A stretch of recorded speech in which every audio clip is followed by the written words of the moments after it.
Welcome to the Ringer NFL show. I'm your host, Sheil Kapadia, flying solo because the exercise today is simple. I am trying to identify how many teams can actually win the Super Bowl and what a Super Bowl run might look like for each contender. At the end, I'm giving you my official Super Bowl pick. It's time to go on the record. So I've broken down all 32 teams into 5 different tiers. Tier 5, it's not happening. Come on. These are the teams that have no shot. We don't really need to spend any time on them. Tier 4, playoffs? Maybe. Super Bowl? No. Self-explanatory. These are the teams that need things to go right to make the playoffs, but they're not actual threats to win the Super Bowl. Tier 3, the drunk fan bases. These are teams whose fans might be able to talk themselves into a Super Bowl run, maybe if they've had a cocktail or two, but I personally do not see them as Super Bowl contenders. Tier 2, squint and you can see it. These are not the obvious candidates, but they've got a shot. If you're looking for a surprise contender, a sleeper, it's probably going to come out of this tier. And then tier 1, the contenders, the 8 teams that, in my opinion, have a real shot of winning the Super Bowl. All right, let's take a break. We come back. We go through the process of finding our Super Bowl champ. This episode is presented by American Eagle. Whether you're hanging out at home or headed out for a training session, American Eagle has you covered with a ton of new stuff. We're talking super comfy heavyweight hoodies and joggers that look and feel great, sweat-wicking active shorts that are good to go anytime, anywhere, new move-free jeans made from a crazy comfy, real-looking denim, and their biggest underwear collection of the year with striped, solid, and print styles to fill your drawer. You can check it all out at ae.com or just go to the store.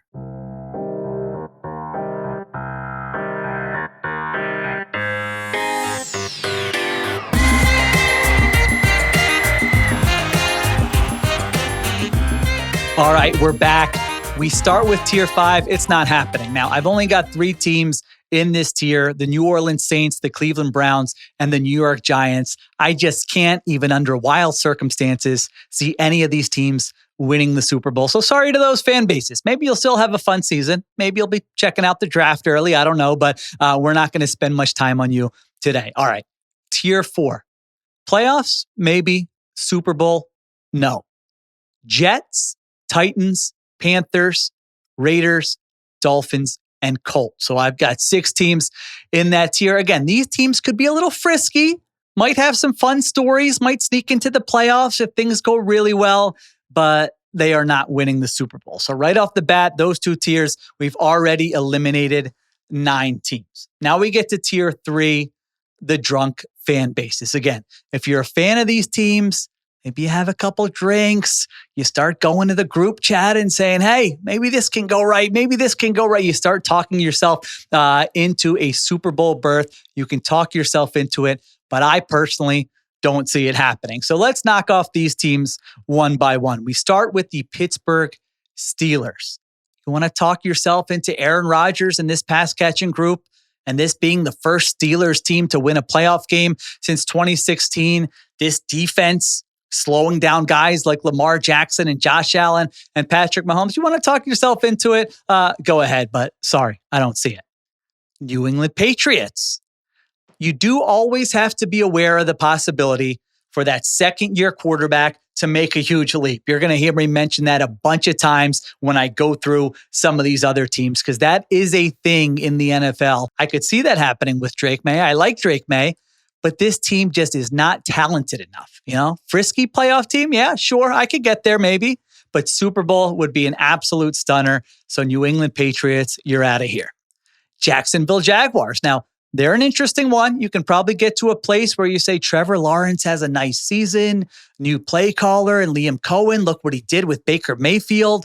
Last year, you got Brian Thomas Jr., you have Travis Hunter. Maybe he's offensive rookie of the year. Maybe he's defensive rookie of the year. So I think you can talk yourself into the Jaguars winning the division, but are they ready for the big boys in the AFC? I don't think so. I mean, this defense could be one of the worst defenses in the NFL. The offensive line has questions. There just aren't enough pieces in Jacksonville for me to get them to another tier.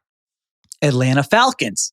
Michael Penix Jr. is such an unknown that there's definitely some variance here. And I could see the offense overachieving. I could see them being a fun team.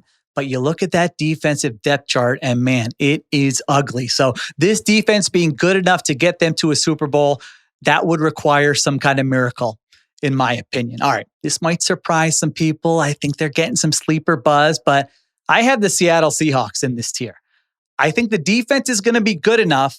I just don't buy that their new offensive coordinator, Clint Kubiak, is going to be able to scheme around this offensive line. I don't buy that Sam Darnold's going to be the same guy we saw last year in Minnesota. Is there a chance I have egg on my face at the end of the season or even throughout the season? People tweeting at me, you doubted this Seahawks offense. You should have believed what you saw in the preseason. It's possible, but that's how I feel at this point in time. So I've got the Seahawks in this tier. Next team up, Arizona Cardinals. Kyler Murray has been in the NFL for 6 seasons, and he's been in the playoffs 1 time. He's never won a playoff game. I don't buy that their defense is going to make some type of big leap. I don't buy that Jonathan Gannon is like the next Vince Lombardi when he's gone 12-22 the past 2 seasons. I would just be absolutely stunned if this was the year that it happened for Kyler Murray, if they were actually that sleeper Super Bowl contender, or even if they went on a deep playoff run. I don't see it with the Arizona Cardinals. Dallas Cowboys, I think they can be a good regular season team, but come on, we're watching that Netflix special. That was 30 years ago. It hasn't happened in 30 years. This is going to be the year with Brian Schottenheimer's first year as their head coach, with some of the questions on defense and the questions at offensive tackle. The Cowboys are going to make that leap and get to the Super Bowl and win the Super Bowl. Come on, that would be very, very surprising. The Chicago Bears. I'll be honest, doing this exercise, I thought, should I bump them up a tier? I don't want to get Bears fans' hopes up. That has happened over the years and the results have been unkind, but there's at least a formula here for the Chicago Bears. If Ben Johnson is an offensive savant, if Caleb Williams makes that second-year leap that I'm talking about, a lot of times year number 2 for quarterbacks who end up being great, it happens in their second season. So that's on the table with Caleb Williams. Whether it's individual accolades, team success, we'll see, but it's in play. The pass-catching group, DJ Moore, Roma Dunze, the rookies, Colston Loveland, Luther Burden, maybe it all just fits together beautifully. And we're like, wow, this really is Detroit Lions 2.0 with Ben Johnson. So that's the offense. And I think the defense has some sleeper potential. I've got them as a top 10 defense, going into this season. So I think between the upside on offense and the sleepery nature of the defense, maybe there's a chance for the Bears. But ultimately, I kept them in this tier because I think it's going to be more of a gradual build for Caleb Williams than sort of a rapid ascent where all of a sudden, bam, there looks totally different than last year. I think there's going to be more ups than downs than we saw last year, certainly, but I just couldn't get to the point where I could really see them as a Super Bowl team. Also, they've got, I think, one of the 5 hardest schedules in the NFL. So I've got the Bears in this tier. All right. Next, we get to the top 2 tiers. We'll take a break and we'll talk about those remaining teams, and I will crown my Super Bowl champion for this season.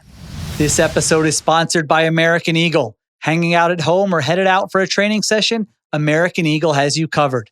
Their jeans, so amazing and come in every fit you need because great jeans are for everyone. They've also got active shorts in sweat-wicking bi-stretch nylon, great for anywhere, anytime. Plus, American Eagle just dropped their biggest underwear collection of the year, fun prints and solids, all the comfy styles to fill your drawer. Stock up before everyone else does because they go fast. You can check it all out at ae.com or just go to the store. All right, tier 2, Squint and you can see it. I got 7 teams in this tier. These are not the obvious candidates, but I think they got a shot. The Tampa Bay Bucks. There is absolutely a case for the Tampa Bay Bucks. If you believe that the offense can pick up where it left off last season with Liam Cohen, they've got a new OC this year, but Mike Evans, Chris Godwin coming back from injury, the rookie, Emeka Egbuka. I mean, that's going to be a tough trio to defend when all those guys are on the field together. Plus, they've got the 8th easiest schedule. It's a bad division, so that's working in their favor. And then finally, the defensive side of the ball. Todd Bowles seems to always get that defense to a high floor. They weren't great last year, but they're going to reach kind of a level of competency that keeps them in a lot of games. So Tampa Bay Bucks, I have them in this tier. I didn't put them in the top tier because they've got that uncertainty at offensive coordinator, and some of the talent on defense has me a little bit hesitant. But again, squint and you can see it. You can see the Bucks in the Super Bowl. Next team up here, the Houston Texans. And I have to say, the closer we get to week 1, the more I look for a sleeper in the AFC, the more I come back to the Houston Texans. They've been in the divisional round back-to-back years, and it was a highly flawed team last season. So to still get to the divisional round was pretty impressive. And remember, that game against the Chiefs, they're going into the fourth quarter. It's 13-12 at Arrowhead in the divisional round. So they were in that game. Some things go differently. Who knows? Maybe they're in the AFC Championship game last year, and we're saying, hey, it's a pretty small leap for them to actually get to the Super Bowl. So I look at their defense. It is a top 5 unit, in my opinion. It can hold up against great quarterbacks. And then when you look at what went wrong last year, it was the offensive line and it was the offensive coaching. Now, did they fix that? That's the big question. We'll see. They changed offensive coordinators. They brought in Nick Caley from the Rams. They changed offensive line coaches, and they also made changes on the offensive line. So you have all that, and I still very much believe in C.J. Stroud. I mean, at this time last year, I had C.J. Stroud as a top 5 quarterback in the NFL. Did he develop some bad habits last year? Yes. Was it all his fault? I don't think so. I think the O-line issues, the coaching issues were working against him. So I think Stroud really can bounce back if the offensive line can just kind of give him a chance. So O-line scares me. Uncertainty with the play caller. But if those things work out, I really think the Texans are my favorite sleeper from this group. All right, next up, I've got the Denver Broncos. Now, have I been giving the Broncos a hard time? Yes. I have, because anytime I look up, it feels like Sean Payton is telling someone how much he loves Bo Nix or how much he loves this team or how he believes that they're a true Super Bowl contender. And I've said this before with Sean Payton. It's one of those 2 things can be true deals where 1, he thinks he's God's gift to coaching, but 2, he's absolutely one of the best coaches of the last 25 years. We saw that last year. And so Sean Payton, maybe a little arrogance, but he's got reason for it. And I do actually get the case for Denver. Defensively, Dre Greenlaw, Talanoa Hufanga, if those guys stay healthy, if Jahdae Barron is good as a rookie, they have upgrades and potential difference makers on an already good defense. So I like that. Offensively, it's a top 5 O-line. And you have the potential for Bo Nix. He's another guy. I mean, there's a theme here. Another guy who could potentially make that second-year leap. But now it's a different bar to clear. If he clears it, they have a chance, but I need to see it. And then the last thing with the Broncos, defensively, I do think people are getting a little bit carried away. I think it was a good defense, but the playoffs against the Bills, they gave up 471 yards. Week 9 against the Ravens, they gave up 41 points. And these are the types of offenses, the types of teams, the types of quarterbacks you potentially have to go through in the AFC to get to the Super Bowl. And so I think there's a little more boom or bust to their defense than maybe people are willing to admit. So anyway, I see the case, but I also have concerns, which is why I have them down a tier from the Contenders. Next team in this tier, Minnesota Vikings. Now their case is simple. They won 14 games last year. Their defense should be good. Their O-line could be really good. They have a great wide receiver in Justin Jefferson, and they have a great coaching staff. So the question is obvious. We don't need to spend too much time on it. J.J. McCarthy. If he's good, they're a sleeper Super Bowl team, but that's a big ask for a first-time inexperienced starter. Next team, Los Angeles Chargers. Part of me wonders whether they're getting slept on a bit. I haven't seen a lot of people, everybody's on the Broncos. I've got the Raiders as a sleeper playoff team. The Chargers, when you look at Jim Harbaugh's track record, he has a .685 winning percentage as an NFL head coach. 55-25-1. Never had a losing record. Has won 11 or more games in 4 or 5 seasons.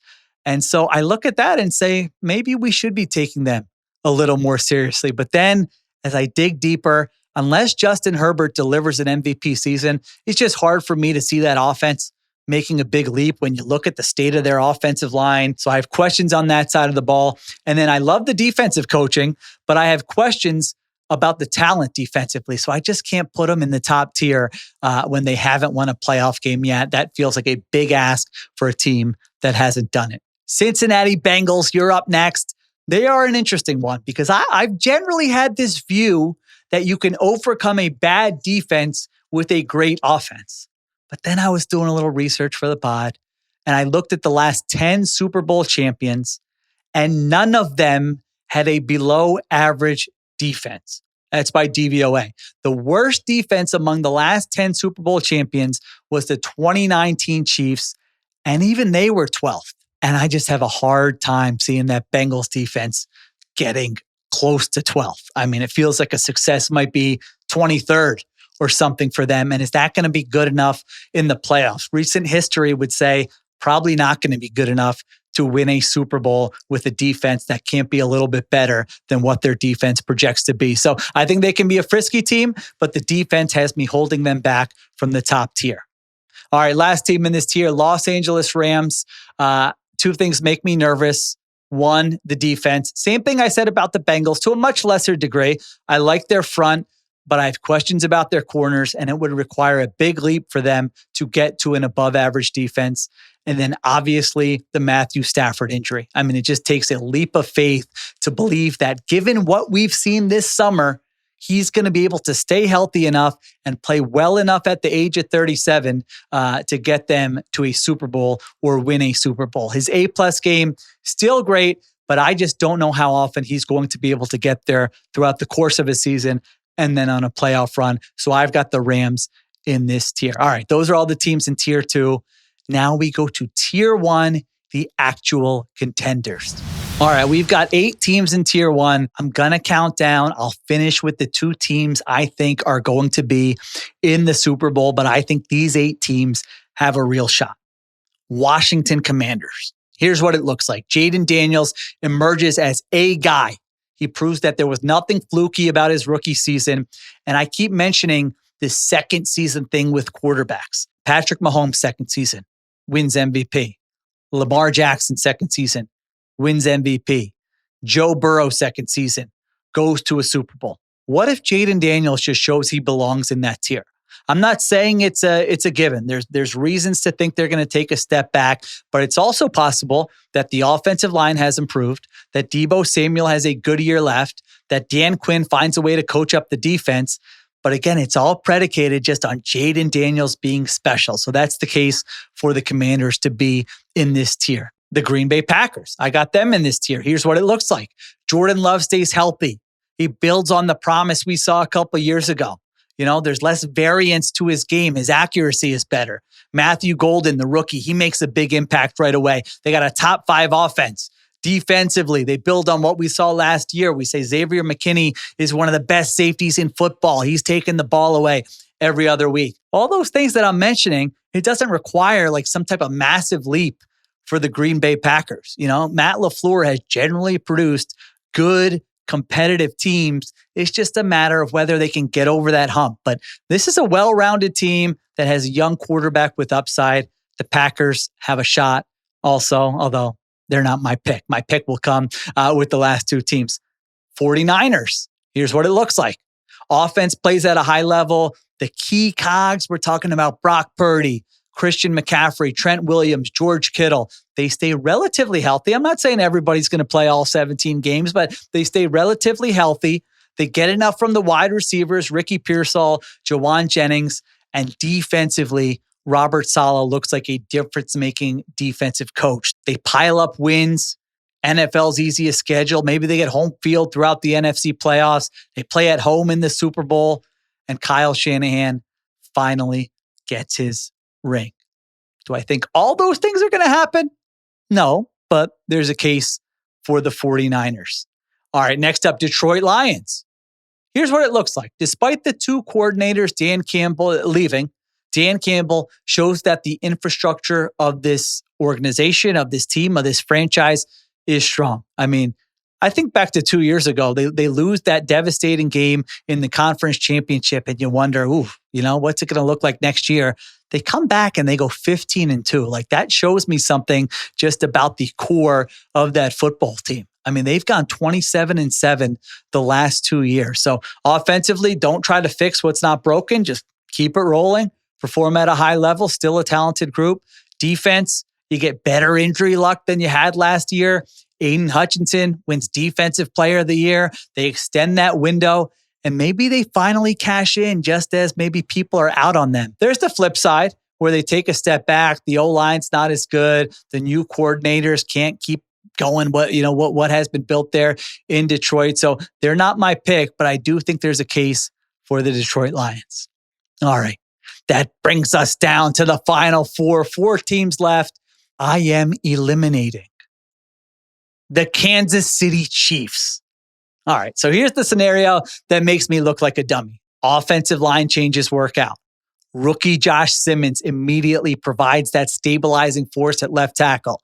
It turns out that's all that Patrick Mahomes really needed. Just an offensive line that can give him some time. He gets back. He's chucking the ball downfield. Xavier Worthy, Rashee Rice. And for the first time in 3 seasons, we say, oh, there's that explosive version of the Chiefs offense that's been missing just because Patrick Mahomes has better pass protection. Defensively, I think you know what you're getting with Spags. It's a pretty consistent unit year to year, and they just roll through the AFC and root to a title again. We all say, why didn't we pick the Chiefs to go to the Super Bowl? Mahomes leaves no doubt. He says, I still have the belt. And we get back to discussing whether he can catch Tom Brady and those 7 rings. So that's the scenario. I can see it. I'm just not completely sold that the changes they made on the offensive line and overall offensively are going to result in something different than we've seen in previous years. So the Chiefs are not my pick to win the Super Bowl. That leaves us with the Baltimore Ravens. I think it's a pretty simple case for the Ravens. They have the potential to be the most balanced team in the NFL. I mean, if I told you at the end of the season, hey, they have the best offense and the best defense in the NFL, would it really surprise you? Probably not. And you go through the list of teams, how many teams can you actually say that about? I mean, it's maybe a handful, maybe it's 3, maybe it's 5, something like that. So they are a very well-rounded team. So if there's a season where Lamar Jackson wins MVP, the offense picks up where it left off last season, the defense builds on what they were doing the second half of last season, they have the best secondary in the NFL. All those things are totally in play. And I think if I did this exercise 10 times, I'd probably change my mind on at least a few of them and pick the Baltimore Ravens to win the Super Bowl. I'm just hesitant because of what we talked about with Solak earlier this week. Why are they so mistake prone in these playoff losses?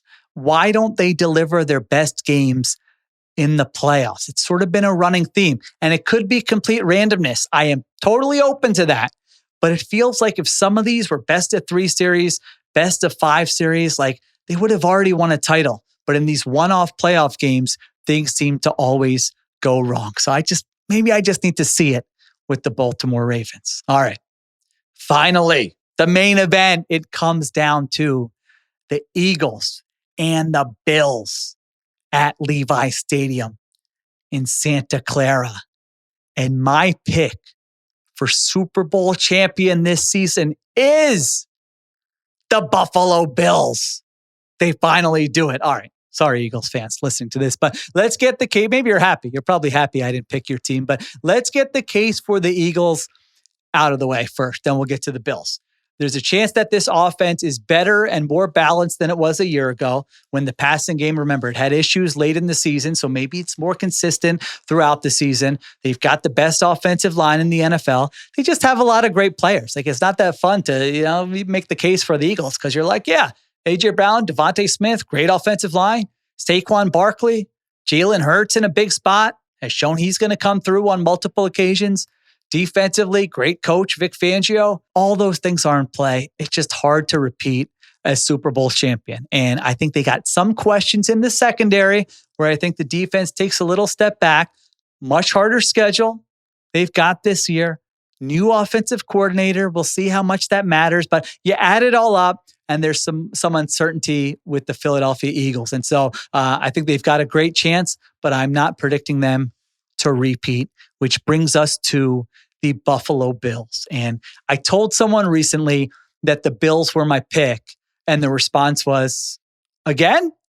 And it's true. I have picked them before and I have been wrong, but I'm going to pick them again. I was reading the FTN Almanac, this great preview magazine, and they had this note in there that there's never been a better 5-year stretch in terms of wins or even advanced stats like DVOA. There's never been a 5-year stretch for a team that didn't appear in the Super Bowl. That's what we're talking about here. I just feel like eventually, like the Ravens, I feel this way about the Ravens too, but I feel like the Bills are going to break through. I mean, they win between 11 and 13 games every year. They've got the 7th easiest schedule in the NFL. It's easier than the other contenders. I think Josh Allen's going to win another MVP. And the only thing really holding me back is whether Sean McDermott in a one-game playoff against a great quarterback, a great offense, can he find a way to do enough? It doesn't have to be great. He doesn't have to shut him down, but can he do enough to give his offense a chance? And the truth is, the Bills defense has not done enough in past playoff losses, and I still haven't learned my lesson. It could be the same story this postseason where, hey, Josh Allen looks great, the offense puts up points, but the defense isn't good enough. But Allen just needs a chance, and I think he and they can get over the hump. So not always, but most of the time, the great quarterbacks, the Hall of Fame guys, they have at least that 1 year where things fall their way and they get the ring. I think that's this year for Josh Allen and the Buffalo Bills. So the Bills are the official pick to win the Super Bowl of the Ringer NFL show. There you go. That was a fun exercise taking you through the actual Super Bowl contenders in the NFL. We take a quick break. We come back. We finish the show with the Hurry Up. All right, the Hurry Up is our closing segment where I give you a take on news in the NFL. And on Tuesday, the New Orleans Saints named Spencer Rattler as their starting quarterback. And it was another reminder of how situation dictates opportunity in the NFL. Now, I'm told there is a Spencer Rattler Hive online. I'm not a member, but I do concede he has some tools. He's talented. But also he was flat out bad last year when he got a chance to play. Now, it's a relatively small sample, but among 40 quarterbacks in the NFL last year who had at least 200 dropbacks, Spencer Rattler ranked 39th in EPA per pass play, ahead of only Deshaun Watson. And interestingly enough, I was thinking about this, he was 2 spots below Anthony Richardson, who is a backup now in Indianapolis. So don't worry, I'm not going to launch into some type of Anthony Richardson defense here. We've talked enough about him. But again, because Rattler is on a team where the only other options are Tyler Shugg and Jake Haener, he's getting an opportunity to start. Whereas if he was on almost any other team, that wouldn't be the case. And this just happens all the time in the NFL. I mean, you look at a guy like Geno Smith, struggles his first 2 seasons. He had to wait 7 more seasons before he got a shot to try again. And so the Saints situation with Rattler is just a reminder that opportunities are often based on luck, timing, situation, and they're not always based on merit and who deserves it. You know, coaches, GM, scouts, they miss all the time, and there's a randomness to who gets what opportunity. So we'll see how Rattler does, but he's at least getting a chance that not a lot of guys are afforded. All right. Appreciate everyone listening. Thank you to Christopher Sutton for producing, Kiera Givens and Brian Waters on social, additional production supervision by Conor Nevins and Arjuna Ramgopowell. I'm Sheil Kapadia. I'll talk to you tomorrow on the Ringer NFL show.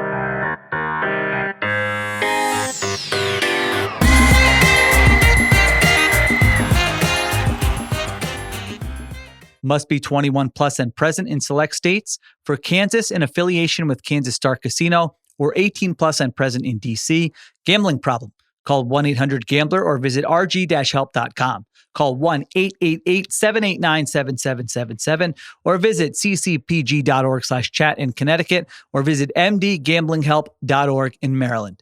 Hope is here. Visit gamblinghelplinema.org or call 800-327-5050 for 24/7 support in Massachusetts, or call 1-877-8-HOPE-NY or text HOPE-NY in New York.